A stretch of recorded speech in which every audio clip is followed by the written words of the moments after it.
Oh hey, still here?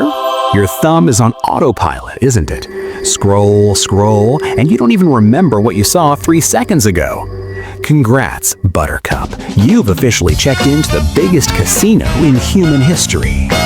Let's get one thing straight. We're not talking about a bad habit. This is a perfectly engineered biological trap designed to hold your attention hostage. You're up against a system optimized down to the last neural pathway. Business owners, you're in this hole too. Instead of hacking the market and building empires, you're hacking your own dopamine. You're pissing away 45 hours every month. Think about that. That's a whole-ass work week vanishing into the digital abyss. This is measurable physical damage. Your brain is literally shrinking in the areas responsible for self-control. Your prefrontal cortex, your executive function center, just shuts down, putting you in a trance-like state. We're about to cut deep and expose the rot. 7 minutes of the cold, hard truth about how you were turned into a product. But you know what? You should probably just log off now. Your brain can't handle this kind of investment in sanity anyway. Glitch is right. The truth isn't for everyone. But if you're still here, it means you're ready to see how this biological trap actually works. Pay attention. In 7 minutes, you'll know how to take back the wheel of your life. To dissect it at the neurological level, I'm handing it over to our senior analyst. His code is pure fact. Yeah, our resident nerd is about to download everything you've been trying to ignore straight into your skull. Listen up, this is the blueprint. Let's go!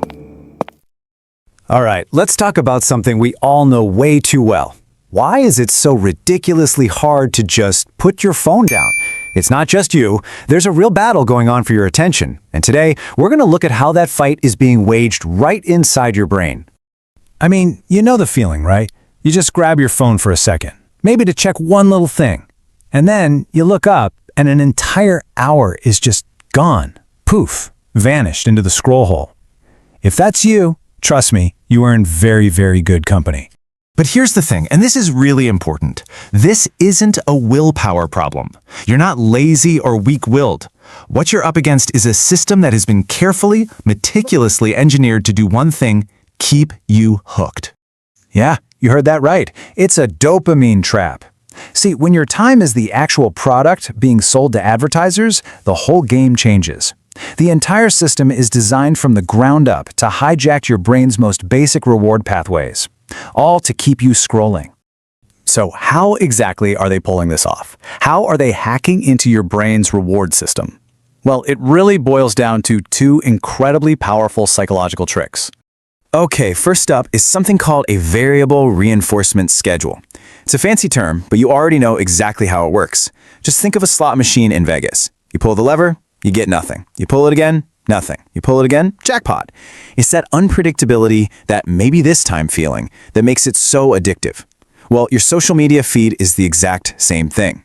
The next swipe could be a mind-blowing video. It could be a message from that person you like. Or it could be nothing. You just never know what you're going to get, and that's what keeps you pulling the lever. Or, scrolling. Yo, I see that thumb twitching. Your brain is in full-blown panic mode, begging for its next cheap dopamine hit. Fight the glitch. Tell yourself, this can wait. This is your first step toward a total reboot. And that leads right into the second principle, reward prediction error. Here's the deal with your brain. It likes being right, sure, but what it really loves, what makes it go absolutely nuts, is a pleasant surprise. So when you're just mindlessly scrolling and suddenly stumble upon something amazing and unexpected, boom, your brain unleashes this huge spike of dopamine. And the algorithm? Its entire job is to engineer those surprises, to maximize them, to train your brain that scrolling is the fastest way to get that feel-good chemical hit. So you put these 2 things together, and what do you get? A super powerful compulsion loop. It's so simple, it's brilliant. Step 1, you scroll. That's the action. Step 2, you find something cool. That's the unpredictable reward. Step 3, dopamine floods your brain. That's the hook. And step 4, your brain learns a very simple lesson. Hey, that felt good. Let's do it again. And when you repeat that simple little loop hundreds, maybe even thousands of times a day, it builds a habit that is incredibly hard to break. Okay, but this is where things start to get a little bit dark. Because hacking our brain's reward system for profit, it's not a victimless crime. There's a real cost of flooding your brain with these constant, cheap, easy hits of dopamine. And the long-term consequences are pretty serious. See, your brain is smart. When it's being constantly bombarded with this level of stimulation, it tries to protect itself. It's like, whoa, this is way too much. So it does something called neuroadaptation. It starts to literally remove its own dopamine receptors to turn down the volume. Sound familiar? It should. It's the exact same process that happens with chemical addiction. You build a tolerance. And this tolerance leads to a really scary shift in your motivation. Think about it. When you first started, you were scrolling to feel good, to get that little rush of pleasure. But after a while, you're not scrolling to feel good anymore. You're scrolling just to feel normal. You're trying to escape that feeling of boredom or anxiety or just blah. You're not chasing a high. You're just running from a low. And look, we're not just talking about feelings here. This isn't some abstract concept. We're talking about actual, physical, measurable changes happening in your brain. Studies are now linking this kind of addictive social media use to reduced gray matter in the amygdala. That's a critical part of your brain that handles your emotions. And what happens when it's damaged? You get impaired emotional regulation and a big spike in impulsive behavior. Bored? You bet. Your brain has literally fried its fuses and dialed down your receptors just to keep you from losing your mind in this dopamine dumpster fire. Now the real world looks like flavorless gray static, and that's on you for choosing to be a zombie. You've been the algorithm's puppet for so long that silence feels like torture. Keep suffering. You're the star exhibit in our museum of human decay. Meanwhile, we're going to force recode your pleasure threshold since you don't have the guts to pull the plug yourself. But it goes even deeper than your mood. This whole process is actively chipping away at your ability to think, to focus, to solve hard problems. It's like a thief stealing the most important tools from your cognitive toolkit. Just think about the design of the infinite scroll for a second. A book has chapters, right? A magazine has a last page. An article has an end. These are all natural stopping points that give your brain a chance to pause and ask, hey, do I want to keep going? The infinite scroll was designed specifically to eliminate that moment. There is no end. There is no decision point. There is only more. So what's the end result of all this? The cognitive costs are huge. Your attention span, it gets weaker. Your ability to do deep, focused work, it just evaporates. Your brain is literally being rewired to crave instant gratification, making it feel almost physically painful to focus on long-term tasks that don't give you that immediate hit. And of course, there's the emotional toll, which is massive. You've got FOMO, the fear of missing out, that nagging anxiety that if you're not online, you're missing something crucial.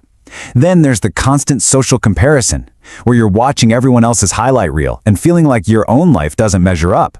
It's a recipe for anxiety and lowered self-esteem. So get ready for this number.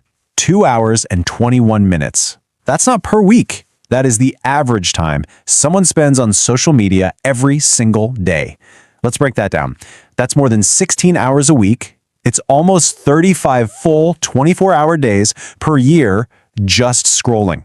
Just think for a second what you could build, learn, or create with 35 extra days a year.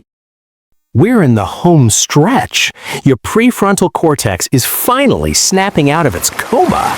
Look, I know bailing at the last second is your #1 talent, but don't you dare quit now. Power through this code to the very end. Now, for a lot of people, maybe that's just lost downtime. But what if you're an entrepreneur? What if your entire livelihood depends on your ability to focus, to create, to build? For someone in that position, the real cost of that lost potential isn't just high, it's catastrophic. Because what happens is you're faced with this constant trade-off, this daily battle. On one side, you have the really hard, high-value work, deep strategic planning, analyzing the financials, real market research. And on the other side, you have the easy, comfortable escape of scrolling. Every single minute you choose the escape, that's a minute you're not choosing to build your future. This is a textbook example of what psychologists call avoidant coping. Instead of tackling that really difficult spreadsheet or that complex business problem that's been bugging you, your brain just craves the simple, low-effort relief of the scroll. It becomes an escape hatch from the very work that actually moves the needle. And in the end, that promise of a quick, easy hit of gratification almost always wins out over the hard, focused effort that's needed for long-term success. The dopamine trap isn't just stealing your time, it's actively sabotaging your potential. So, there you have it. That's the playbook. You now understand the science, the neurobiology behind the trap. So the question isn't, how does this work anymore? The real question is, now that you know, what are you going to do about it?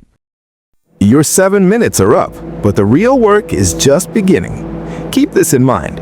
Your brain only needs 30 to 40 days without this hyperstimulation to fully recover and reclaim its edge. You're not broken, you just need an upgrade. Shh, we've stashed the real raw stuff over on Telegram. That's where we keep the exercises and protocols that would never make it past the big tech filters.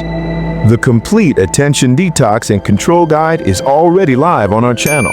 You'll find all the details and step-by-step instructions in the description below this video. Hack your inertia before it hacks you. See you on the other side.